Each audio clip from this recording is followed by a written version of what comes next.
There are three main issues driving expenditure in Africa today, in sub-Saharan Africa today.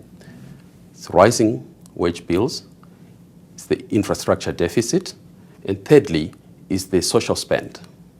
The social spend being what's being spent on education and health.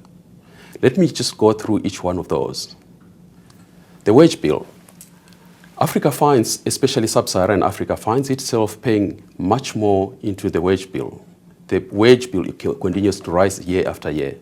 At the moment, some of the countries are paying a good 50 to 60% of their budgets into the wage bill, which means they don't have much left to invest in public infrastructure and other entrepreneurship and innovative ideas. The second issue, which is around infrastructure spend. At the moment, the estimation of the required infrastructure spend in Africa is about 90 billion. Governments don't have that kind of money. They can't fund it from public coffers, which means they've got to reach out to private sector to come and help them to grow to spend on the infrastructure.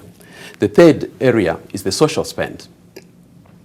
At the moment, the two biggest items in the budget are health and education, and these continue to rise. Government has got a moral duty to protect the vulnerable. Therefore, the expenditure on health and education takes up a good 2/3 of the budget.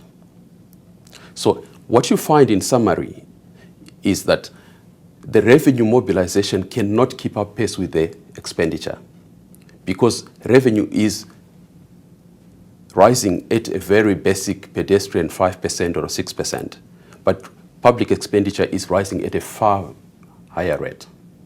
And that is a problem.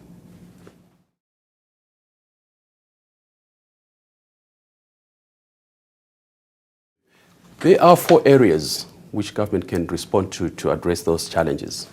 And those 4 issues are around public-private sector collaboration. The second issue is around smart partnering for infrastructure development. The third issue is around sweating government assets for better value. And the fourth area is regional integration. The first point is about public and private sector collaboration. This collaboration is very important because through this collaboration, you can establish a common agenda. And then you can drive an agenda to basically address areas of common interest. And these basically are which sectors are growing and where is the investment needed to drive the growth. The second point is about smart partnering for infrastructure. There is a big infrastructure deficit in Africa. Governments don't have the ability to fund that infrastructure deficit. Thus, they need to partner with private sector in a smart way to ensure that they can drive infrastructure development, especially around energy and transport. So the third point is around sweating government assets to create value. Most governments own a lot of assets. In fact, one of the biggest challenges around the PFM agenda has been the fact that governments cannot identify the assets they own.